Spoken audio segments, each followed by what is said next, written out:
Hello दोस्तों, आज मैं आपको एक ऐसी कहानी बताऊंगा जिसमें लोग अपने हाथ को काटकर नकली हाथ लगवाते हैं और ये लोग उन हाथों की मदद से मुश्किल काम को आसान कर लेते हैं। कहानी की शुरुआत म्यूदो नाम के एक आदमी से होती है जो एक लॉकर में जाता है। यहाँ पर जब इसकी चेकिंग होती है तो मशीन इसके शरीर में एक मेटल को डिटेक्ट करती है, जिससे म्यूदो बताता है कि इसका एक हाथ टाइटेनियम से बना है। और फिर गार्ड अपनी डिवाइस में देखकर म्यूदो को अंदर कर लेते हैं। म्यूदो बताता है कि उसे 3 बॉक्स को खोलना है। फिर मशीन इसका चेहरा मैच करके तीनों बॉक्स को खोल देती है। गार्ड इसके बॉक्स को देखने लगता है तो म्यूदो उसे घूरता है, जिससे गार्ड उसकी तरफ पीठ कर लेता है। म्यूदो अपने नकली हाथ को निकाल देता है और बॉक्स में से एक इलेक्ट्रॉनिक हाथ को निकालकर अपने शरीर में लगा लेता है। इस टेक्नोलॉजी को बायोनिक कहते हैं। अब म्यूदो अपने इस बायोनिक हाथ से गार्ड को मार देता है और एक बॉक्स में से हीरो को निकालता है। इतने में यहाँ पर पुलिस आ जाती है, लेकिन म्यूदो अपने नकली हाथ से सबको मार देता है और इसी बीच इसके पेट में गोली लग जाती है। पुलिस पीछे होने की वजह से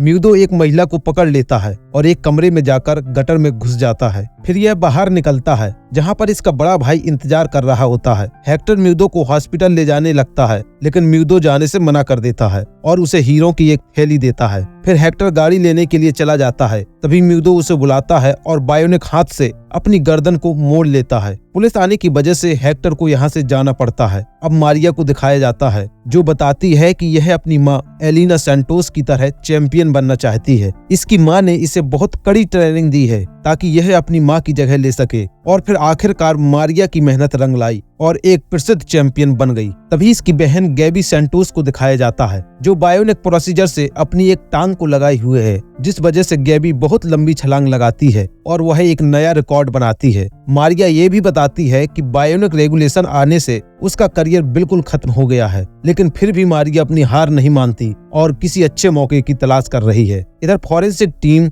म्यूदो की लाश की जांच करती है और उनमें से एक महिला बताती है कि इसने बायोनिक हाथ लगवाने के लिए जानबूझकर अपना हाथ कटवा लिया था, जिससे इस बारे में गवर्नमेंट को पता चल गया और फिर इसे अपना जाली हाथ निकालना पड़ा। बायोनिक अंगों को चलाने के लिए एक चिप की जरूरत पड़ती है और म्यूदो ने उस चिप को एक आदमी के सिर से निकालकर अपने सिर में लगा लिया था। अब ये लोग म्यूदो के हाथ में बने एक टैटू की फोटो खींच लेते हैं। इधर म्यूदो का भाई बॉक्सिंग के ट्रेनिंग सेंटर में जाता है और वहाँ पर सभी लोग म्यूदो के जाने का शोक मनाते हैं, क्योंकि म्यूदो एक बहुत ही अच्छा बॉक्सर था। हेक्टर अपने साथियों को हीरे देता है और तभी यहाँ पर एक लड़का आता है जिसका नाम अंकल हार्ड है और उसे टेक्नोलॉजी की बहुत अच्छी समझ है। हेक्टर उससे इनका साथ देने का कारण पूछता है तो अंकल हार्ड बताता है कि तुम लोगों को उसकी जरूरत है, जिससे हेक्टर गुस्सा हो जाता है और उससे असली वजह पूछता है। अंकल हार्ड बताता है कि उसे बदलाव लाना है, इसलिए वह मदद करना चाहता है और फिर वह उनके हीरो की क्वालिटी चेक करने लगता है और बताता है कि हीरो की क्वालिटी ज्यादा अच्छी नहीं है,